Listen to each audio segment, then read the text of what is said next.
республикалық семинарға қош келдіңіздер. Бүгін барлықтарыңызды онлайн режимінде көріп отырғанымызға өте қуаныштымыз.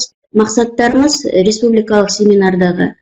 Ол әрине бірінші семинарды ұйымдастырып өткізу, техникалық және кәсіптік білім беру саласындағы ынтымақтастықты нығайту. Ең бүгінгі негізгі өзекті мәселелерді қашықтан оқытуды талдау. Республикалық семинарға 37 колледж ұсыныс берді. Оның ішінен 9 колледжден 11 баяндамашы өздерінің озық іс тәжірибесімен бөліседі.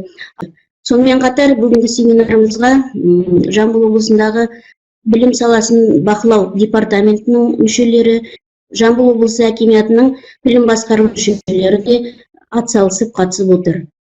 Добрый день, уважаемые коллеги. Рада приветствовать вас от имени администрации и коллектива Жамбылского высшего медицинского колледжа. Участникам и слушателям сегодня будет продемонстрирован широкий спектр дистанционных технологий, применяемых в нашем колледже.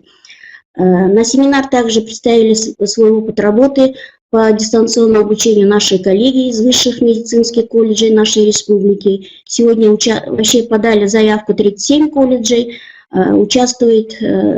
Будут докладчики из 9 колледжей. Первый доклад Қуанышбекова Ләззат Тураровна. Тема доклада қашықтан білім беру технологиясы арқылы оқу үрдісін ұйымдастыру. Біздің колледжде цифрландыру бағдарламасы бойынша электрондық журнал Smart Edu платформасы жұмыс жасайды, және бүгінгі жиналысымызды өткізіп отырған Мегаполис платформасы арқылы біз қашықтан оқу жүргізіп отырмыз студентпен.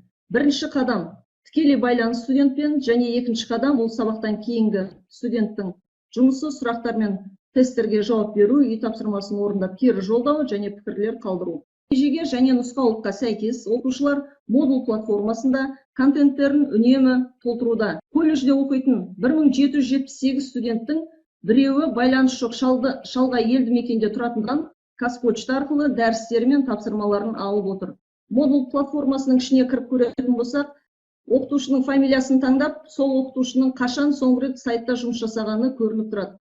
Сайт арқылы статистиканы көре аламын. Қанша бір күнде сабақ оқытушының жіберген тапсырмасы, міне жауабы жазған тапсырмасын суретке түсіріп, біздің модул платформасы арқылы оқытушыға жібере алады.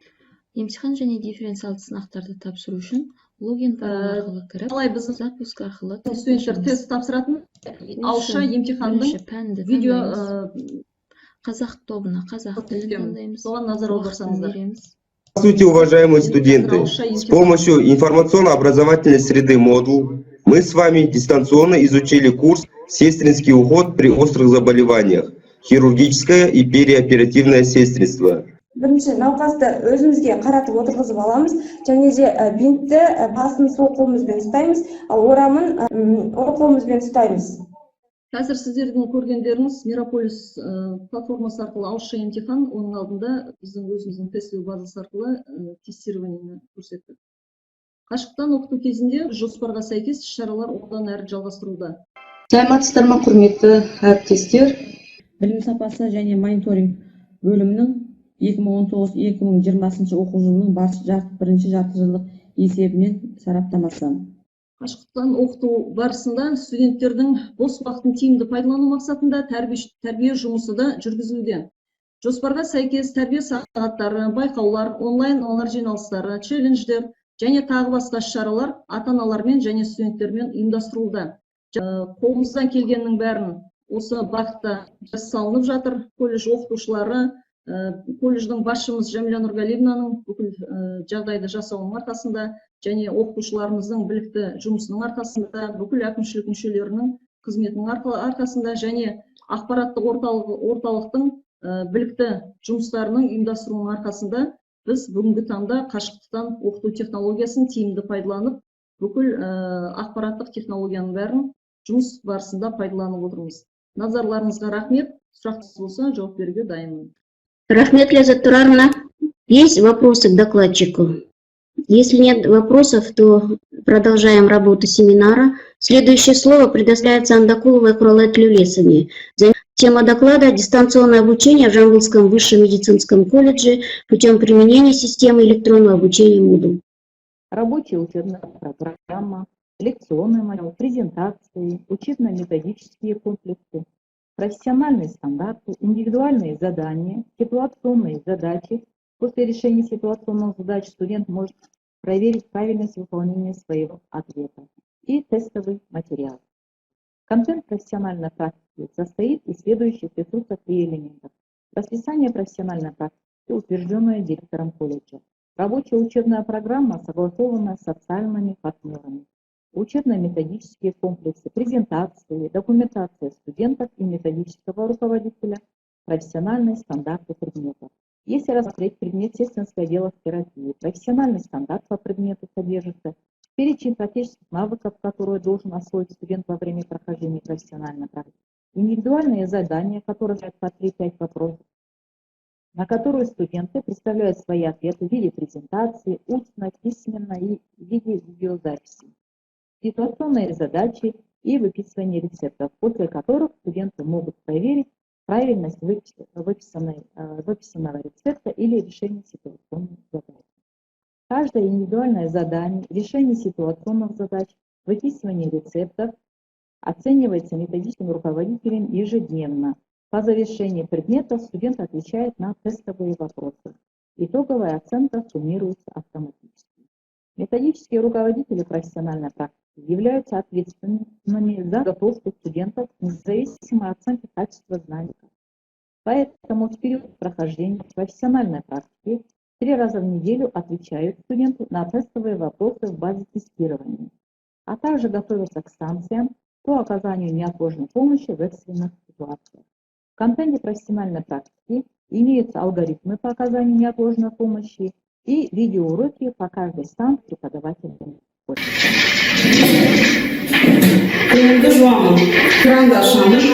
Как результат вышесказанного выше, хотим представить вашему вниманию прохождение профессиональной практики студентов на дистанционном обучении. С методическим руководителем 415 группы по специальности «Сестринское дело». Профессиональную практику провожу по дистанционному обучению на платформе Moodle. Я студентка 415 группы. Специальность «Сестринское дело» Цитбригенова Анель. Прохожу профессиональную практику дистанционно по предмету «Сестринское дело в терапии». Мен Қамшыбек Арнат, 4-8 топ студенті. Кәсіптік тәжірибені қашықтықтан өтіп, қазіргі таңда ситуациялық есептерді шығарып жатырмын. Жұмысымды аяқтап, дұрыс жауапты әдістемелік жетекшіме жіберемін. На сегодняшнее мое задание – это оказание помощи при приступе стенокардии. Для данной манипуляции нам понадобится фонендоскоп, нам понадобится тонометр, нам понадобятся таблетки валидола, таблетки нитроглицерина, таблетки нифедипина 10 мг. Далее мы даем таблетку нитроглицерина, либо таблетку валидола под язык. Если больше не прекращается, опять повторяю, через каждые 5 минут таблетку. Спасибо большое, дочка. Следующее слово предоставляется нашим коллегам из Северо-Казахстанского медицинского колледжа. Здравствуйте, уважаемые коллеги. Прямые педагогические воздействия преподаватель оказывает в режиме реального времени, так и в асинхронном режиме. Для качественного обучения используются кейс-технологии, ТВ-технологии, асинхронные, синхронные сетевые технологии. Но при применении любой технологии основу процесса составляет контролируемая преподавателем самостоятельная работа. В целом, педагогическая, содержательная и воспитательная организация дистанционного обучения направлена на качество предоставляемых образовательных услуг.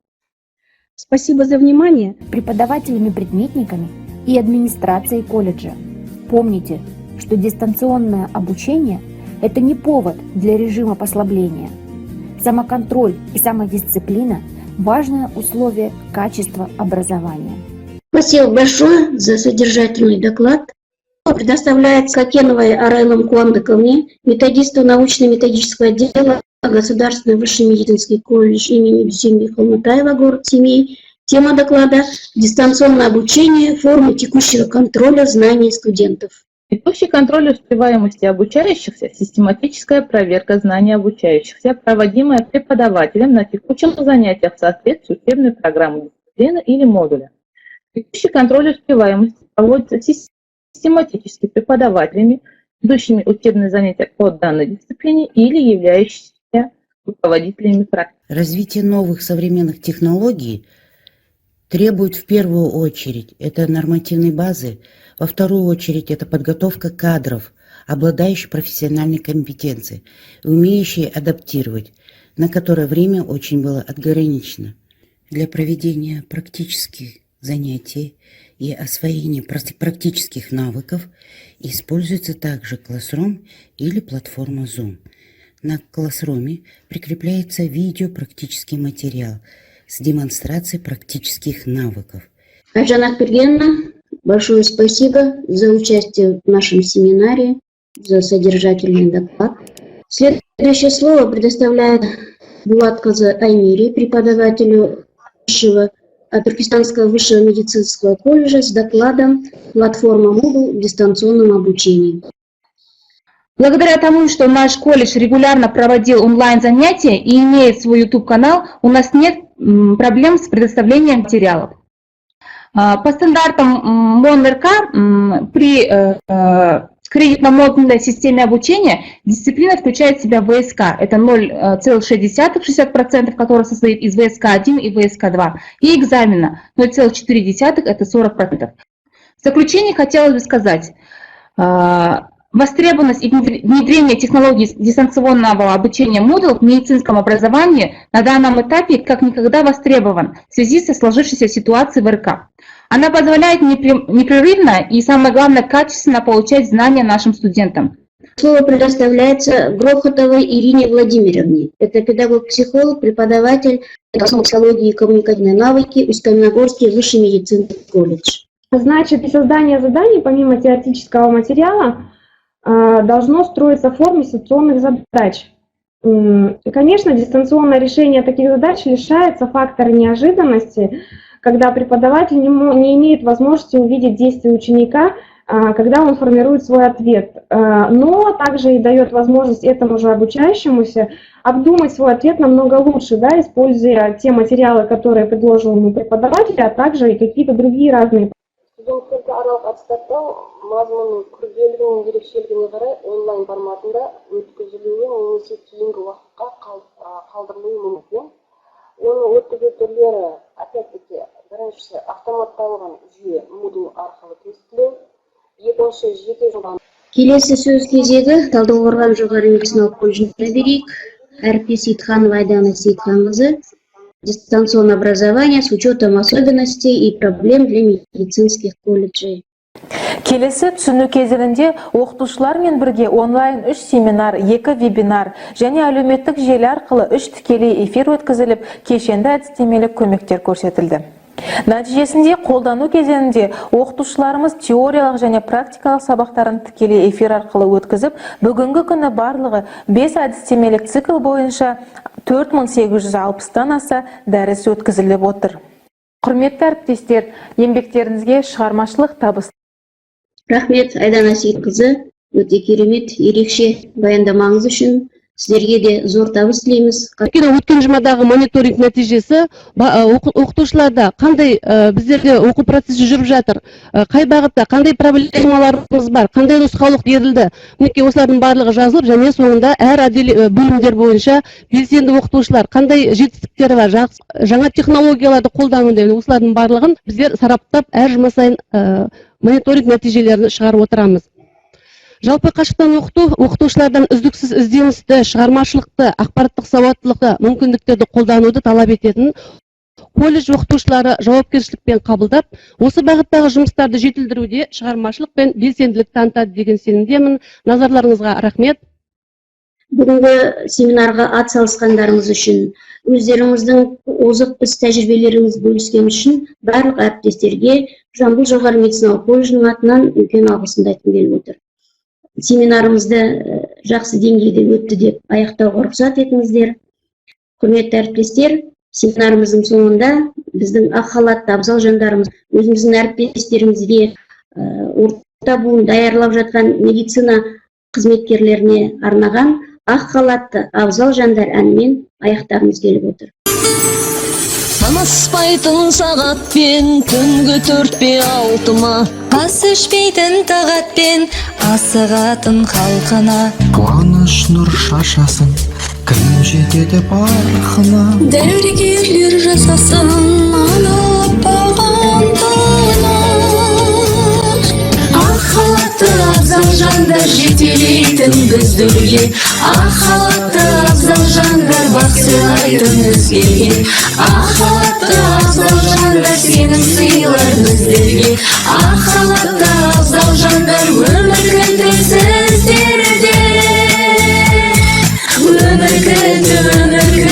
өмір кілті сіздерде. Рахмет, біз біргеміз.